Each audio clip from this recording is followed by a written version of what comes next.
This is J. Krishnamurti's fifth public talk in Madras, 1977-78. I forgot.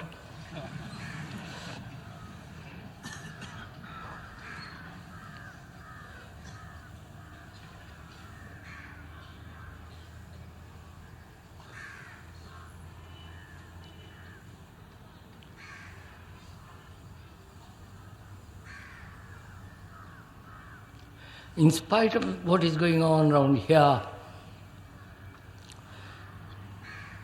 we are a gathering of serious people.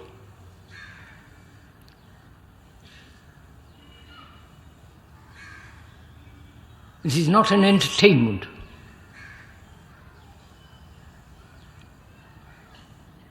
And so, I hope you will not mind if we go on talking about what we have been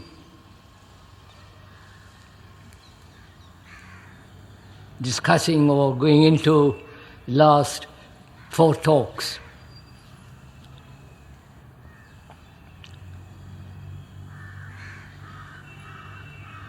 I think we ought to go into the question of sorrow and death. We ought to go into it fairly thoroughly. But before we go into it,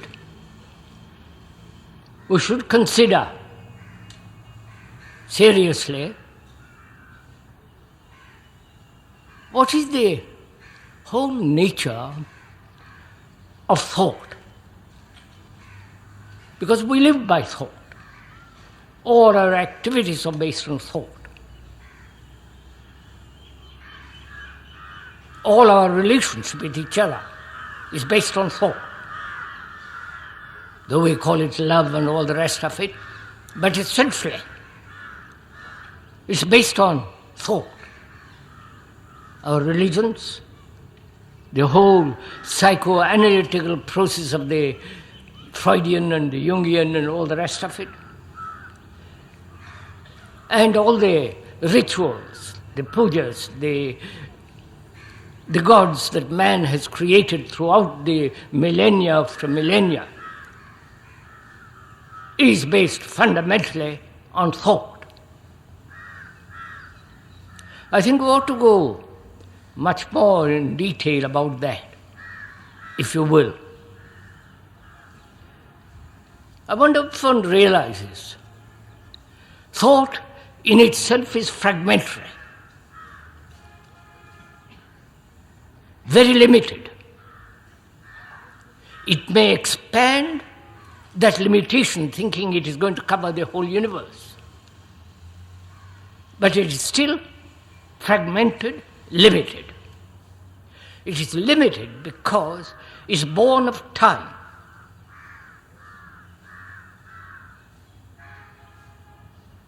Time being memory, experience, knowledge stored in the brain, and that memory responding.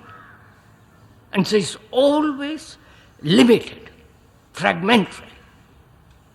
It can imagine,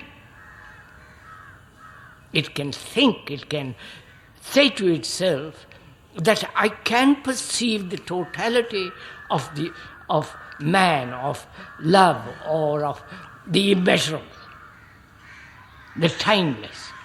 It can think it can conceive of it. But being itself limited and fragmentary, whatever it creates, puts together, must be limited and fragmentary. And that's why when all our relationship is based on thought, our relationship is never whole, complete.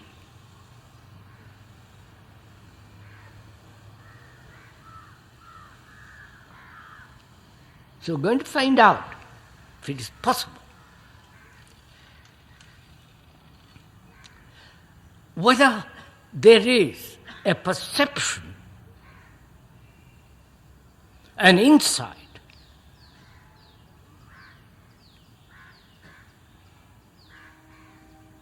an innermost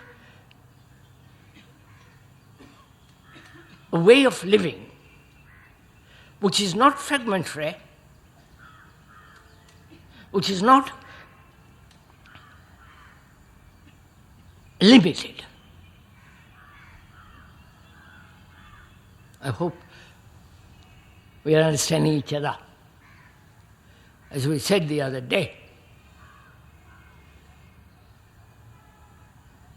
we are exploring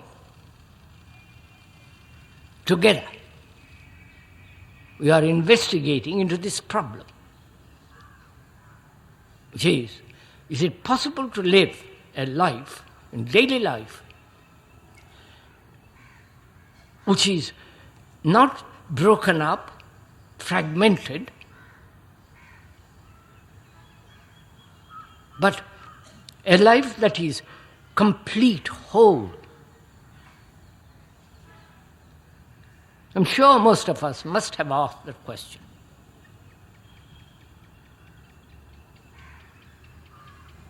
Because when there is an action of the whole, then it's never repetitive. It's only a fragmentary activity that's always breaking up, limited, boring, repetitive. We're going to go into that for a little, if you don't mind.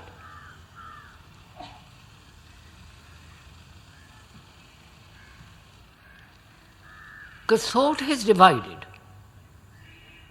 the world into nationalities, geographic divisions, class divisions, religious divisions,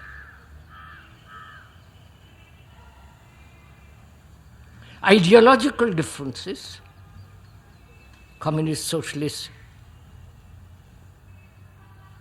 ultra-left and ultra-right and so on, so on, so on. Thought has done this. And also we live a fragmentary life also. Our life is broken up. Businessman, religious man, a monk, a lawyer, and so on, specialized entities. And that too is the result of thought which is in itself limited and fragmentary.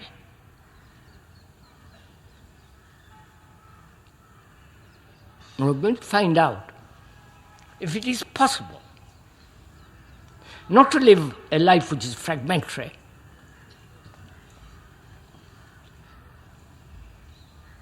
which has no regrets, no grief, anxiety, sorrow. So we have to investigate together into the question of what is the self, the me, the ego, the entity that identifies itself as being separate from another.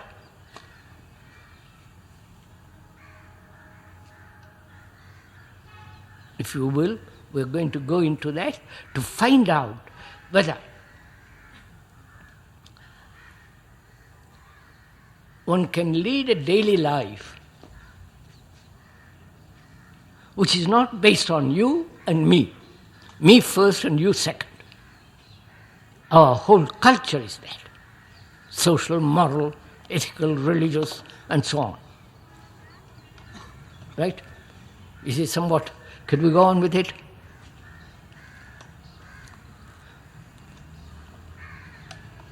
What is the self, the me, the ego? How does it arise? What is its inmost nature? of the self, inmost, very depth of it, is that very structure, the nature of the self, fragmentary? Or is there, in the very structure, in the very essence of it, a quality which is not fragmentary? You're following all this? I ask because, please sir, I ask because I'm not sure we are meeting each other. Please sir, I'm not sure we are communicating with each other.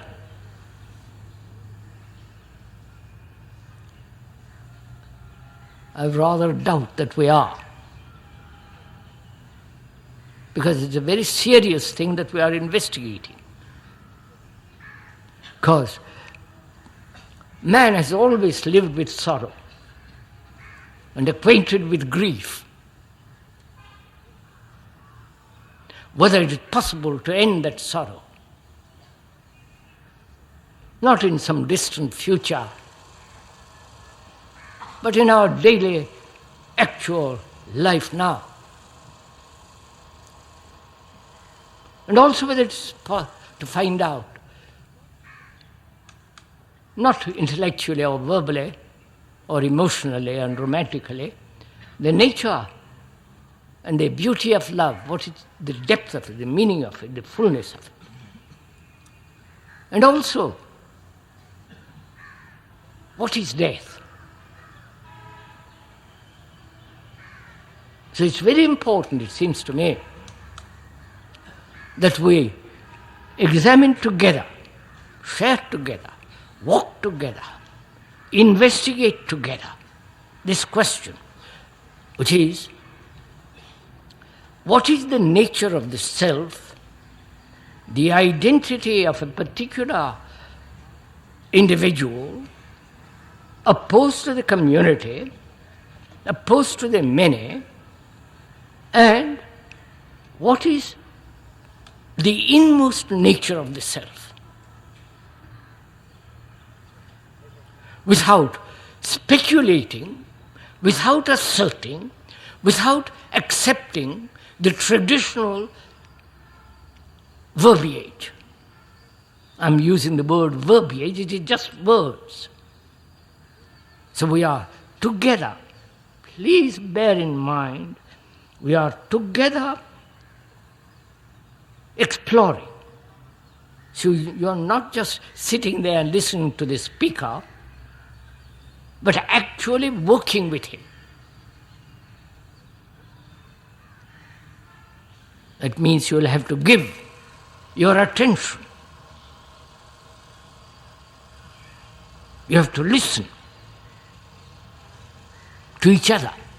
Though all of you can't speak, and I am the only person that unfortunately speaks at the moment. In sharing,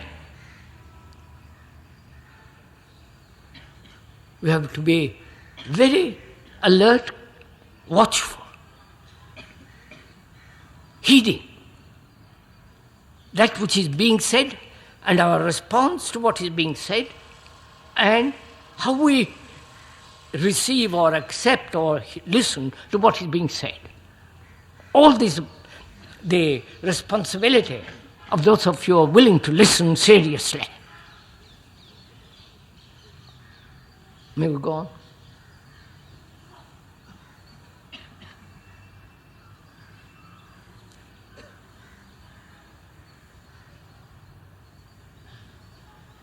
If the self, the me, is put together by thought, then whatever it does at the highest so-called conscious or superconscious level is still fragmentary. Right?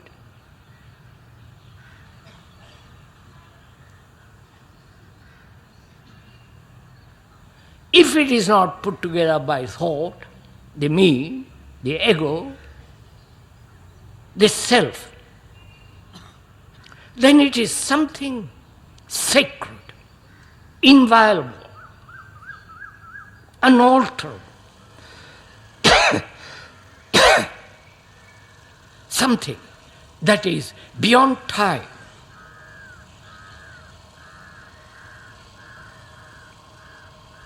So we are questioning these two factors, whether it is put there, the nature and the structure of the me, the ego, the self, by thought, and therefore fragmentary, and whatever it does,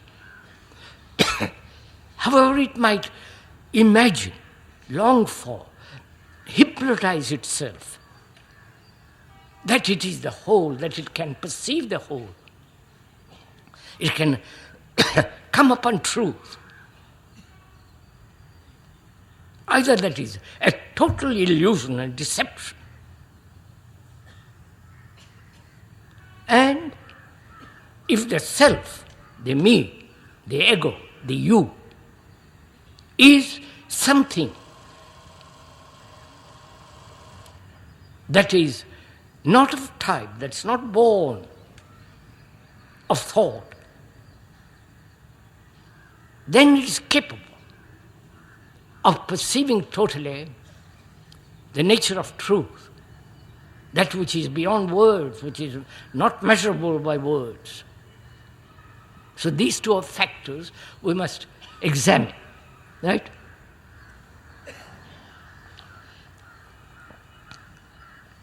So we are trying to find out the inmost nature of the self. Because all our activity is based on self. The me first and you second. In all our relationships. In all our bureaucratic activities, social activities, in our in our relationship with each other. The self-centered activity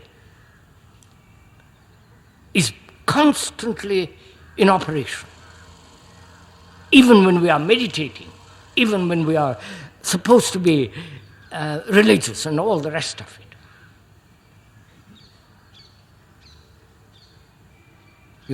Right? So, what is the self? Unfortunately, most of you probably have read philosophy, sacred books. I won't call them sacred because they're just books.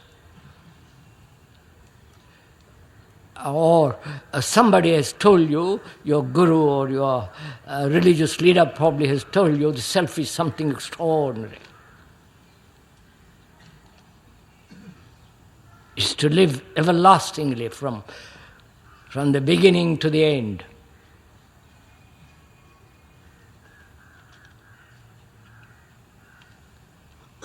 So we're asking a very simple question, which is really tremendously complex.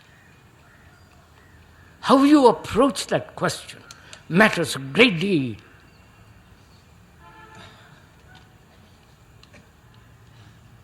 Whether you approach it with fear,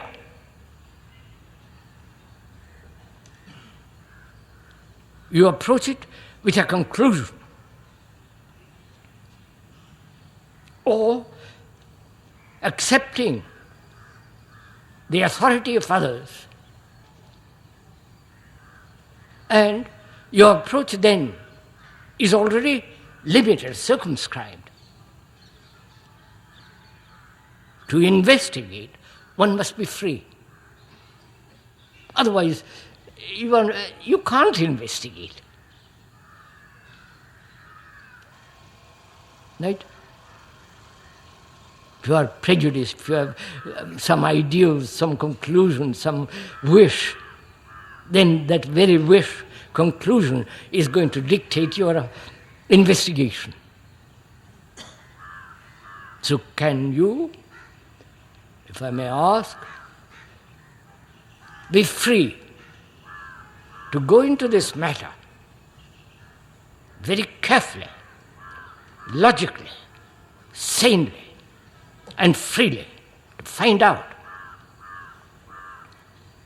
the nature of the self and the inmost essence of the self?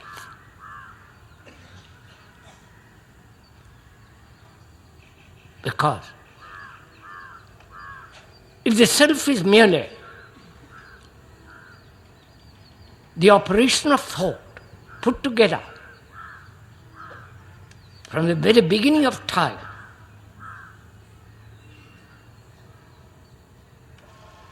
then death has certain meaning.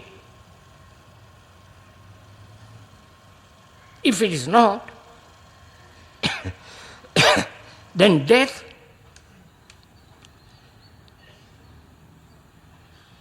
is a beginning. We'll go into it.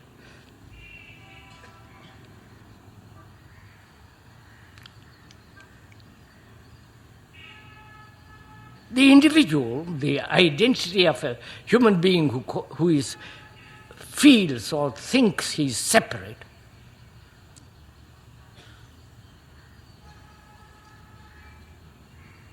is he actually separate, though his form, name may be different, his idiosyncrasies, his characters, he is a peculiar, if I may use the word without being misunderstood, genius. Peculiar genius, not in the great sense of the word genius, peculiar eccentricities, tendencies, qualities. Are they the result of culture, the culture in which you are born, the development of character as a resistance to the culture, which may be the idiosyncratic outlook on life?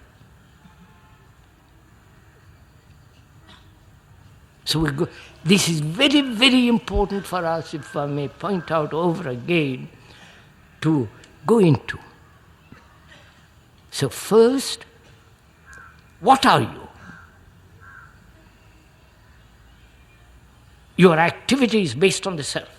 Self-centered activity from morning till night. So, what is that center from which you are acting? The center from which you are meditating, if you meditate, and I hope you don't. That center from which all your fears, all your anxieties, sorrows, griefs, pain, affections arise. That center from which you are seeking happiness, enlightenment, God, or truth, or whatever you like. The center from which you say, I take a vow to be a monk.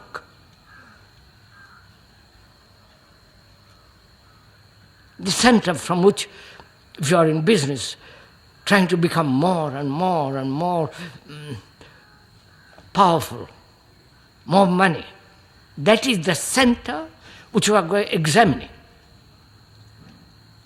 The self. What is that self and how has it come into being? That is, to know yourself. You understand? That is, knowing yourself as actually what you are, not what you think you are, what you hope to be. But the self and the knowing of that self, whether it is possible to know it completely with the essence of it,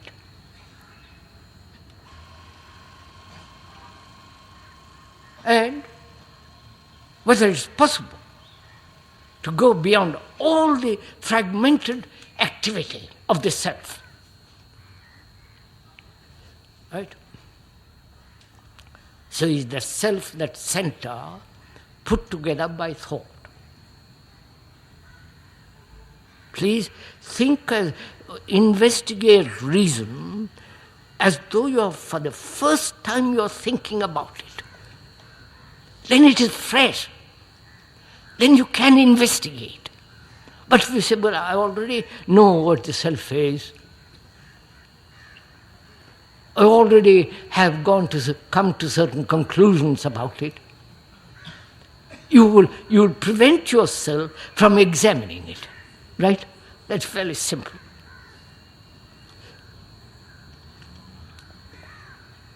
So what is the self?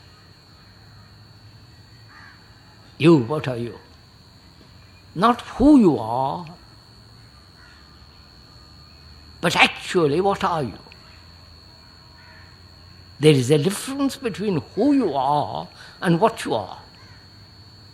I don't know if you see semantically the meaning of the two. The one, when you say who you are investigating somebody leading further and further away from the center.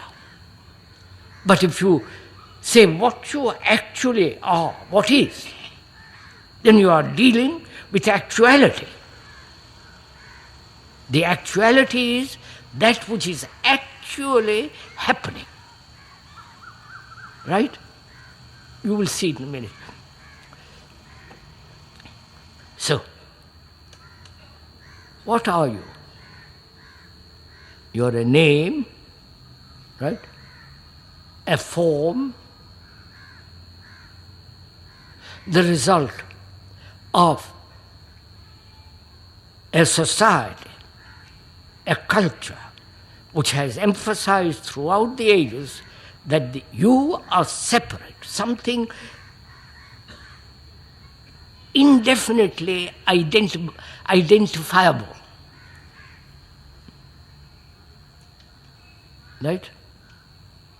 You have your character, your peculiar tendency, your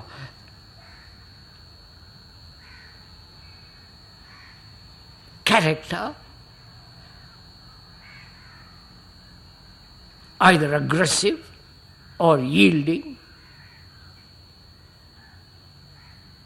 Is that not put together by the culture which has been brought about by thought? Right? It's very difficult for people to accept a very simple, logical examination. Because they would like to think the self is something most extraordinary. We are pointing out the self is nothing but words and memories. So the self is the past.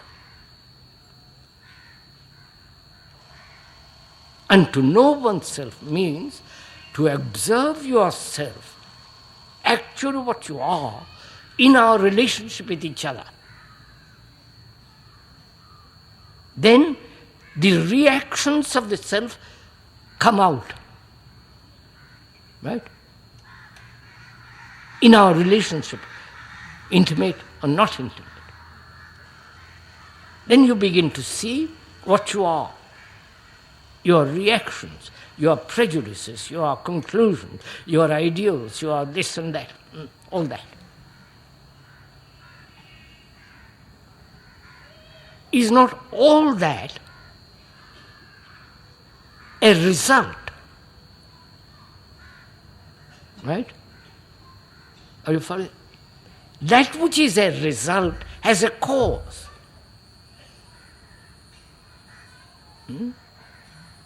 So is the cause a series of memories remembrances.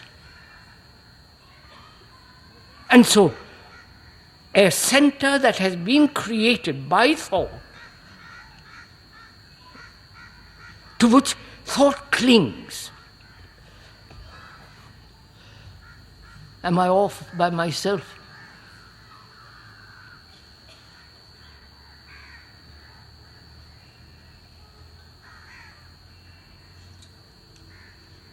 So let's begin differently. Don't you want to know about yourself?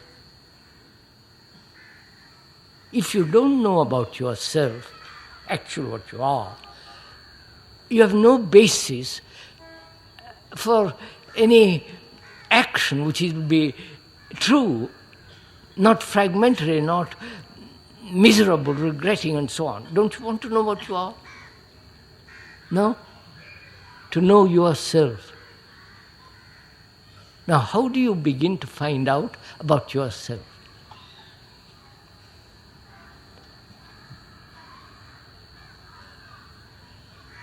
You can only know yourself either through observation, in relationship, or through analysis, right? Are you following this? Oh, come on. Huh?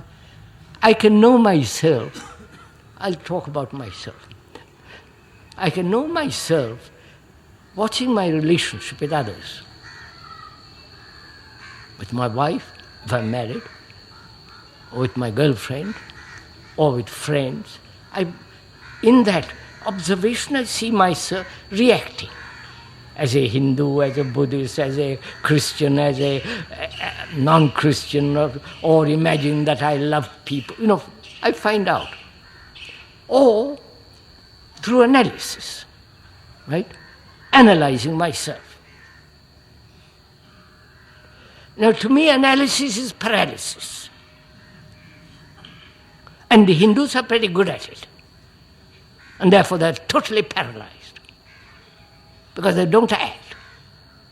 They analyze, but therefore gradually this analysis leads them to paralysis. You watch them as you walk down the street.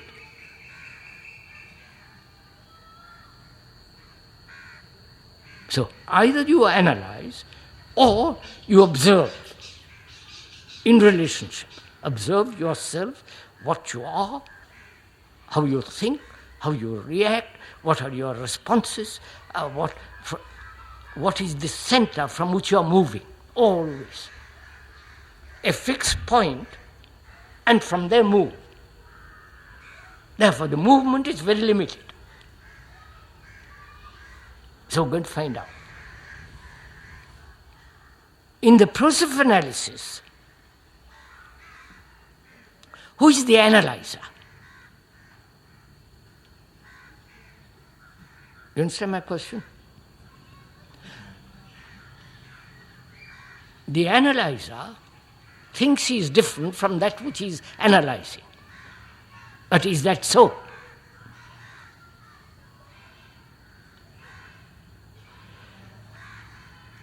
The therapeutic analysis by a professional, you understand what I'm talking about? Do you? All right. Probably they never questioned this. Who is the analyzer? Is the analyzer different from the analyzed? You understand? Am I different from my anger, from my greed, from my anxiety, from my ugliness, brutality, cruelty, hate?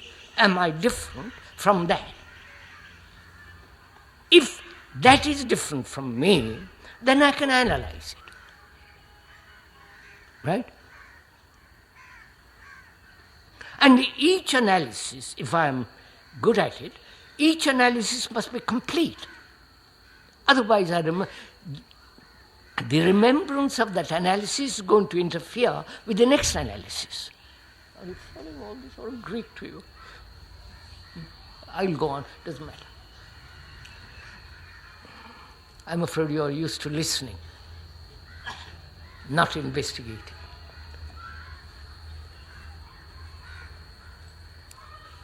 So, is the analyzer different from the analyzed?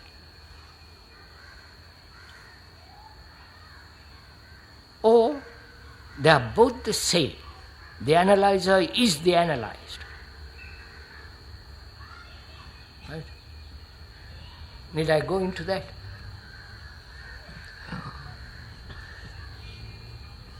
When you go through the process of introspection, analysis and all that, what is happening when you analyze? You are taking time, aren't you? Time. You investigate in the morning and go off to your job and come back and again investigate yourself, or you investigate very, very, very carefully, slowly, minutely. All that implies time. And who is the analyzer? Is he something different from that which he is analyzing? Is anger different from you? Is jealousy different from you? Your cruelty, your hate different from you? Or you are that? You understand? You have divided this thing. You are different from that. Therefore, you think you can analyze that. But when you observe very closely, you will find that you are anger. At the moment of jealousy, anxiety, you are that. Only a second later, you say, I have been angry, which is the movement of thought dividing anger from you. Oh, come on. Right? So, the analyzer is the analyzer. And if you realize that, you will drop totally, completely all analysis.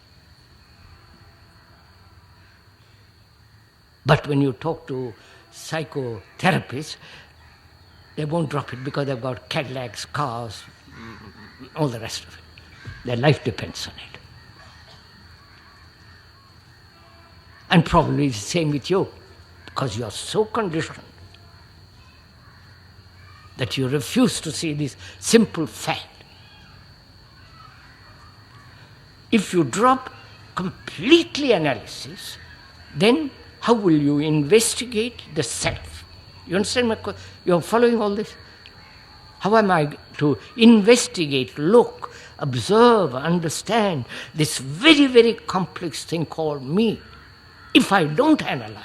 Because I see it stupid to analyze. It'll lead nowhere.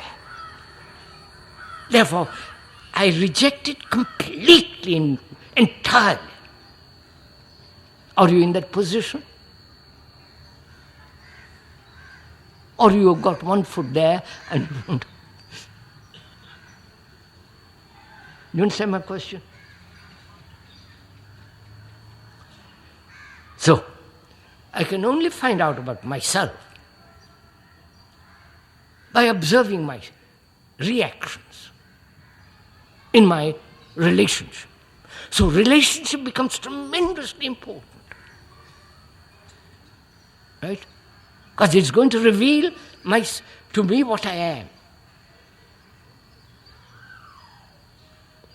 Whether I think I am divine or there is some part of me that is divine, I'm going to discover it in relationship. If there is some part of me which is divine, then that part must act. And it will not. So we have invented a very clever thing, which is, there is something very divine, but it's all clouded over. So I have to peel off like an onion, and then I'll find myself. Self-realization, I don't know what that means. They use that a great deal in this country. And I'm sure they don't know what it means either. So, what I realize, I can only understand myself in relationship. Therefore, I observe. Do I observe? Please listen. Do I observe with the memory of previous observation? You understand my question? I've observed myself in my relationship yesterday with my wife, with my friend, with my boss, and I remember that. Then with that remembrance, observe myself next day. You understand? So what is happening?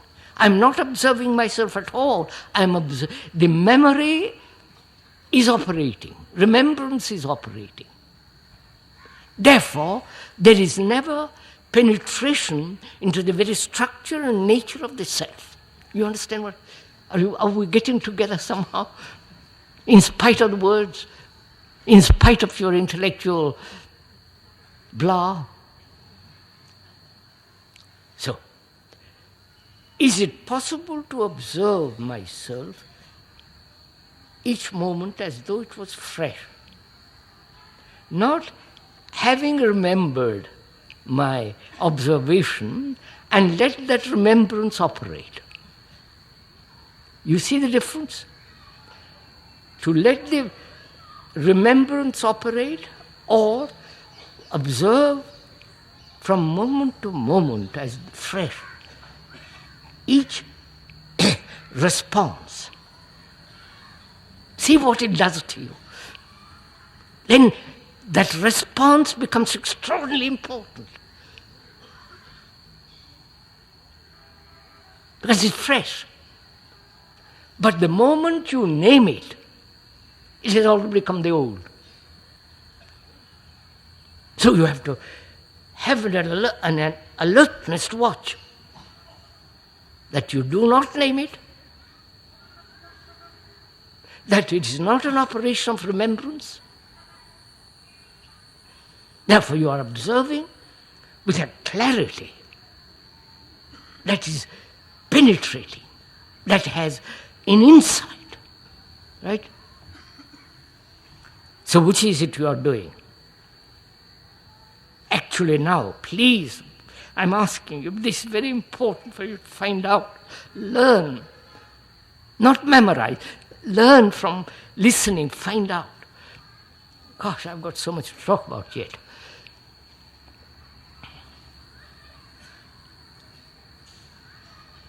Which is it that you're doing? If you're analyzing, then you're going to end up being paralyzed completely and become neurotic, if you're not already. Then, if analysis is completely out, because you see the futility of it, not because I tell you, but you yourself have an insight into the whole structure of analysis. Therefore, you can drop it. Then, to observe yourself in relationship, to observe without the gathered knowledge of previous observation. If you do that, then you're merely repetitive, right?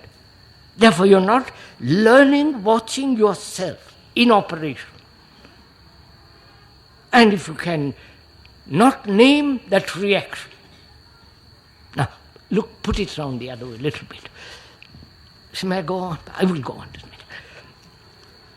Have you observed anything, your wife, your girlfriend, or the tree, or the movement of water, with all your senses?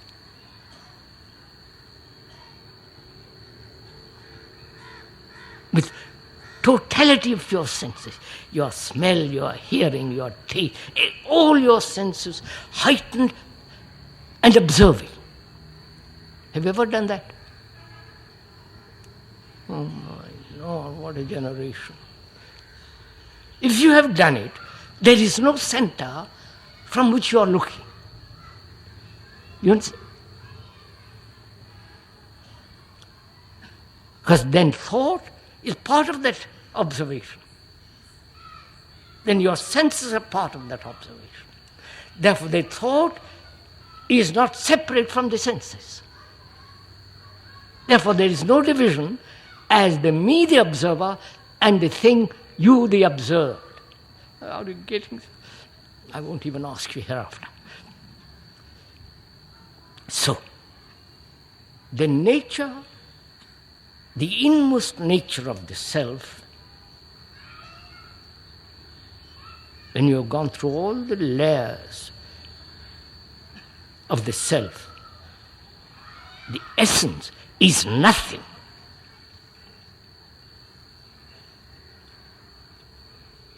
Right? You are nothing.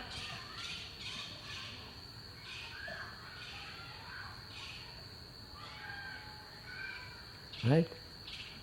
On that nothingness, thought has imposed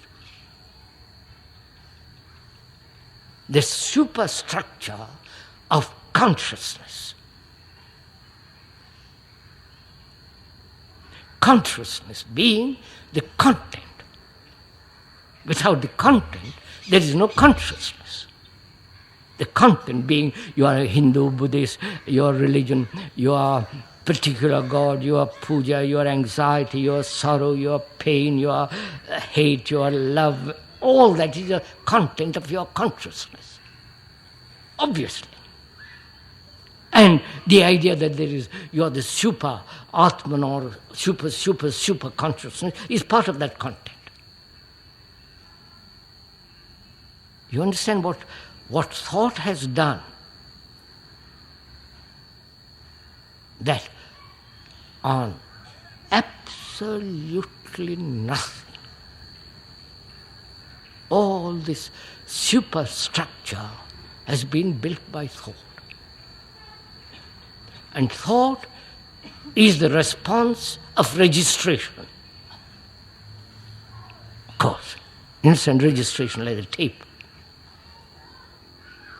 See what thought has done.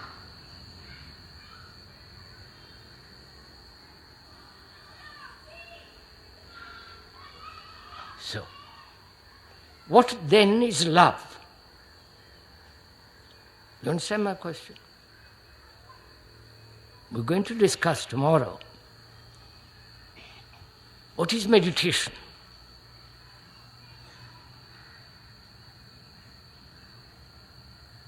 What is the real meaning of meditation?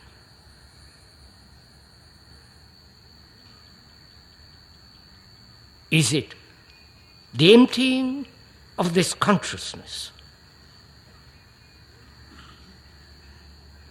with all its content? Fear, greed, envy, nationality, my God and your God, and my rituals and my position, emptying the whole of that.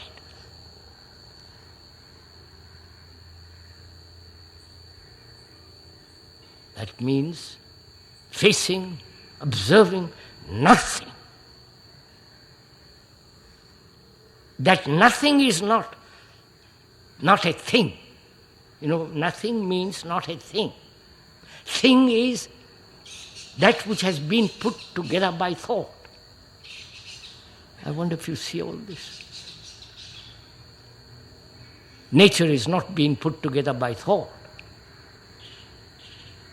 The tree, the stars, the waters, and the lovely evening and the beauty of sunlight, that's not being put there by thought. But thought has made out of the tree a chair, a table. That's a thing. So when we say nothing, which means not a thing put there by thought. It is not negation. I want a few months. So, then what is love? Is it a thing of thought?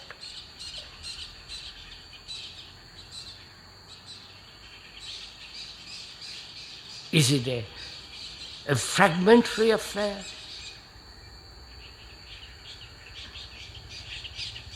Or when thought is not,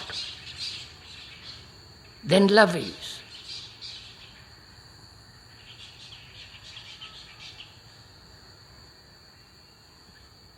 And what relationship has love to sorrow? And what relationship has sorrow to passion? And what is the meaning of death?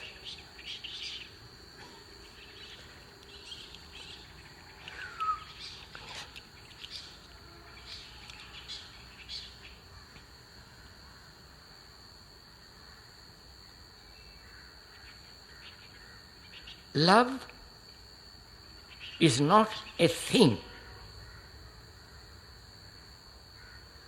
A thing that is made, a thing.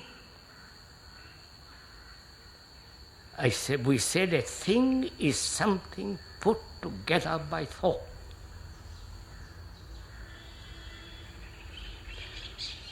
If thought is love, then that love is fragmentary. Is something thought as desire made that love acceptable, which is pleasure, sensory pleasure, sexual pleasure, and other forms of pleasure. So, if love is not thought,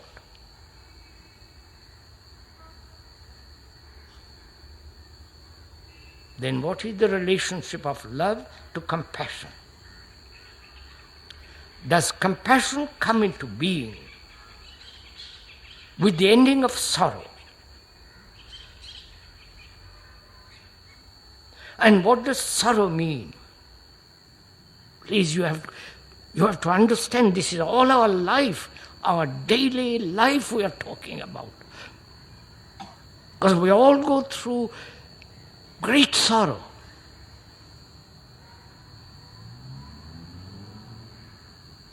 Sorrow, the death of someone.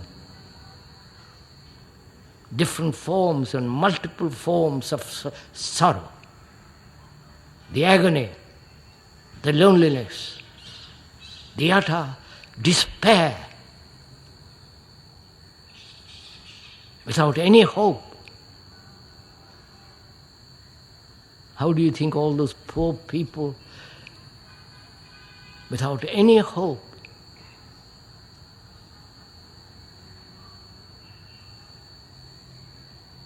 so one has to go explore into this question of sorrow,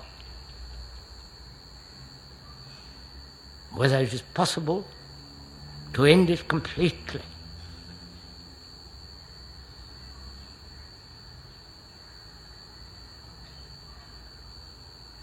This has been one of the things mankind throughout the ages has tried to understand, accept, try to go beyond, or rationalize it, explain it by using various Sanskrit words, or putting all sorrow, as the Christian do, into one person. Right? If you don't do any of that, which are all escapes, you are faced with your sorrow.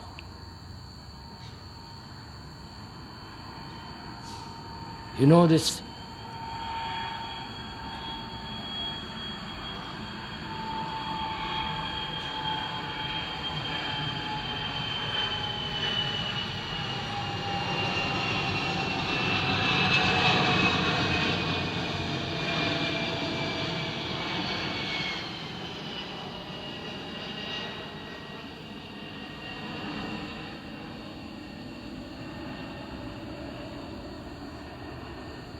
You know this sorrow of loneliness, don't you? The sorrow of frustration, the sorrow of loving somebody and not reciprocated, or the sorrow that comes into being when you love somebody and he's gone.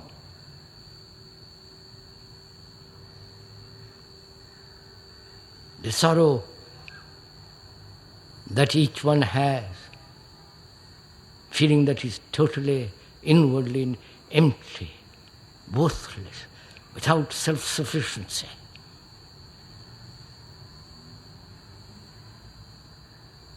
We know the various forms of sorrow. Is sorrow self-pity?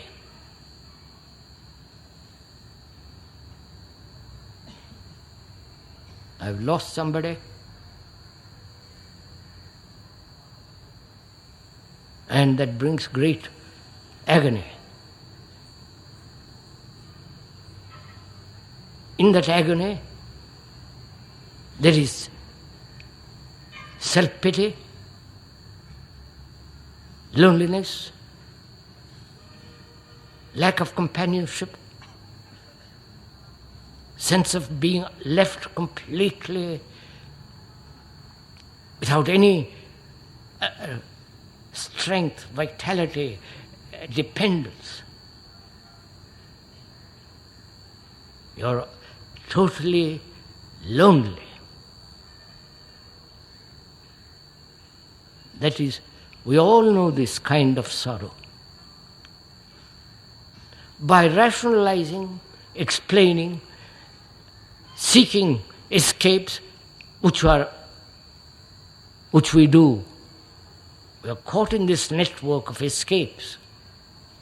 If you don't escape, because you understand the futility of escape, suppression, going off to temples and taking all that nonsense, then you are faced with the fact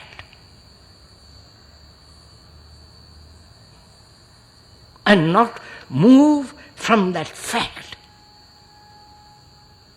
You understand? Not move. It means thought wants to run away from it. But to remain with it, to observe the thing growing, flowering and decaying. And it can only flower, decay when you watch it, when you care for that thing which you call sorrow.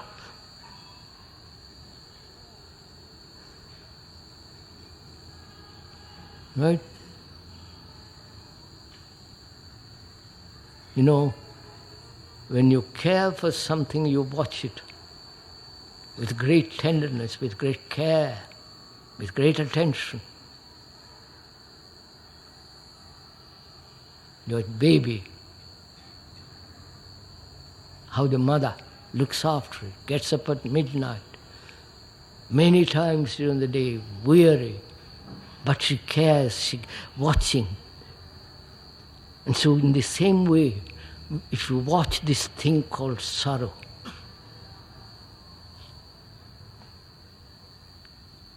with care, with a hesitancy, with affection, then you will see there is no escape from it. Therefore, that very thing which has been called sorrow turns into some totally different thing, which is passion. Not lust, but passion.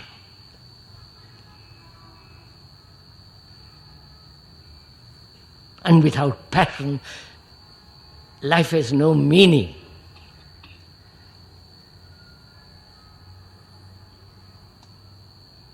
So, the self and the structure of the self is based on nothing. The innermost depth of thing of this self is absolutely not a thing.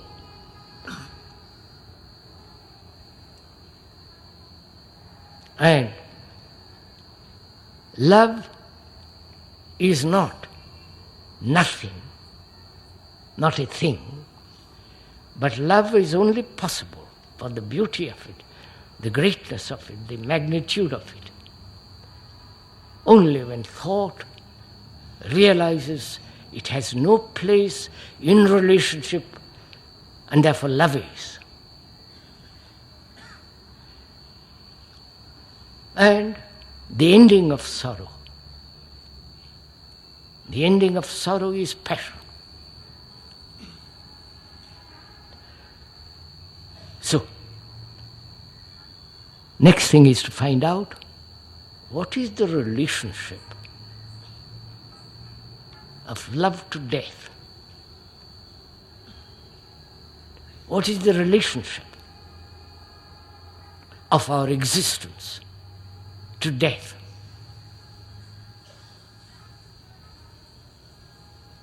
We are tremendously concerned with what happens after death. But we are never concerned before death. Right? We are never concerned with our life, how we live our life. But we are always concerned how we end life. Right? Now we're going to reverse the process.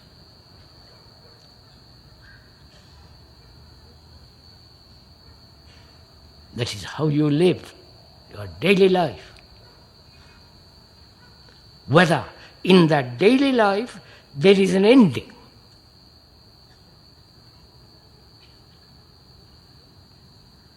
Ending to your attachment.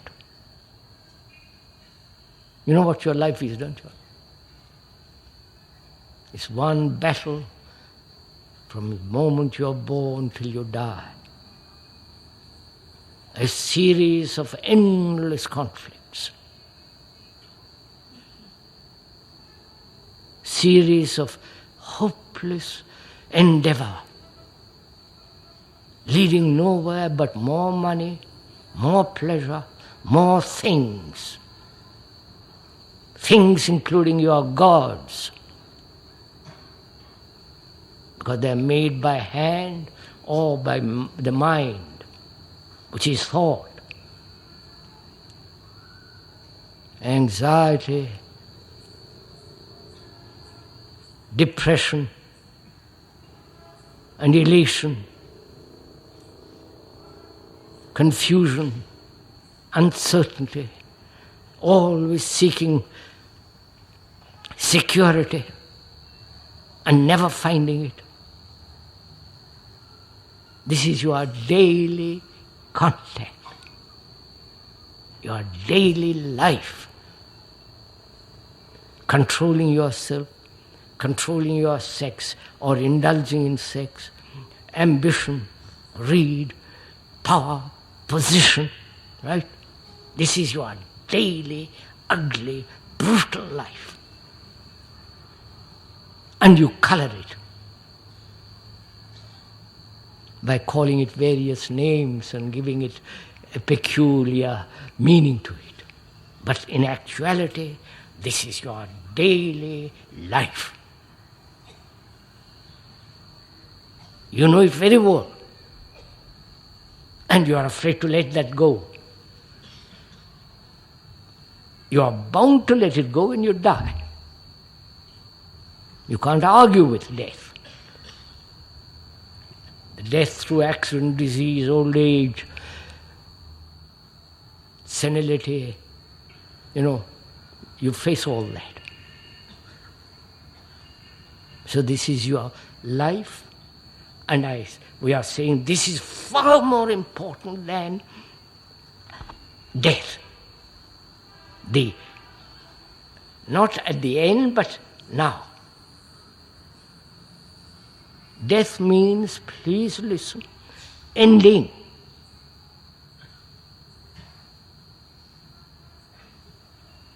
I know we would like to go on, We think there is reincarnation. Maybe that's totally, completely irrelevant. Whether there is life hereafter or not. What is totally irrelevant is now. Right? Whether you can alter the way you live now.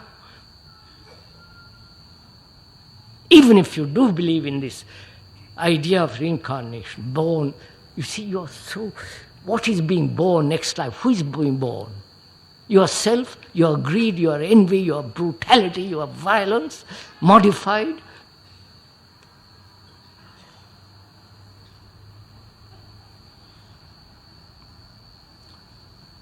And if you believe in that, then what you do now matters enormously.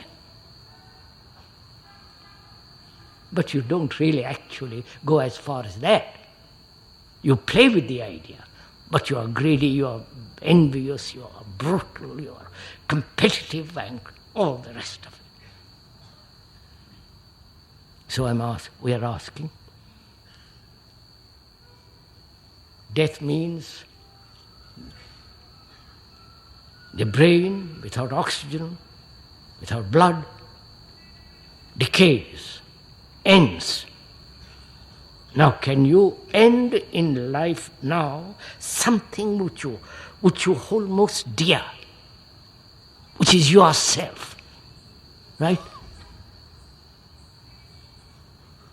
Can you end your attachment? Go ahead. End it, not argue why not this and that. End it and see what happens. So if you end all these things like greed, envy, anxiety, loneliness, all that, now death has a totally different meaning. Then there is no death. Body will decay naturally because you live so wrongly.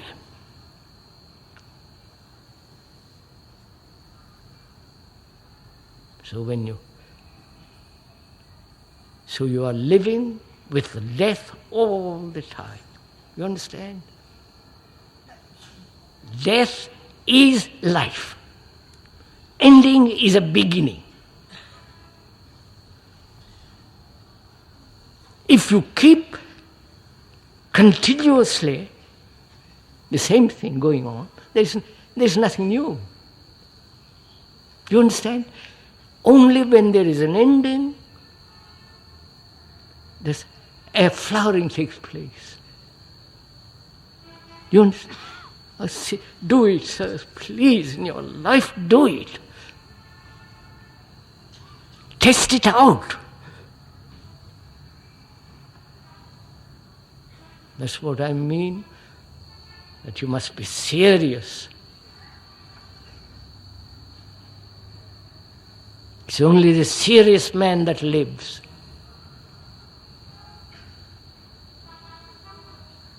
In the sense, he knows he's frightened, he knows he's greedy, he's aware of his own peculiar pleasure, and without argument, without suppression, ended with ease, with grace, with beauty.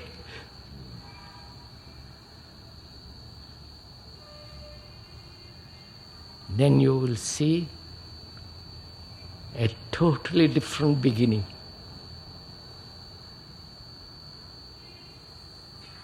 Because when there is an actual facing of nothing, which is death, right?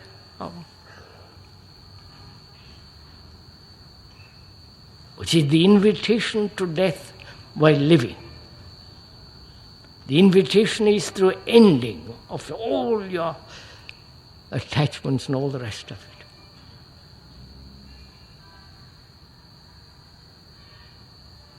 Then out of all this comes a strange factor, a factor of supreme intelligence.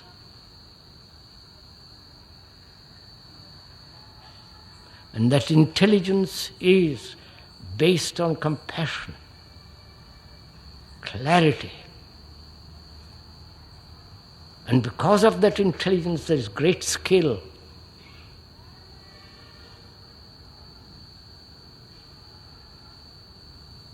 So, if you are serious, then act, do. Not some vague theory or ideals. The ending of something that you hold most dear, your ambition, your spiritual ambitions, your physical ambitions, your business ambitions, end it.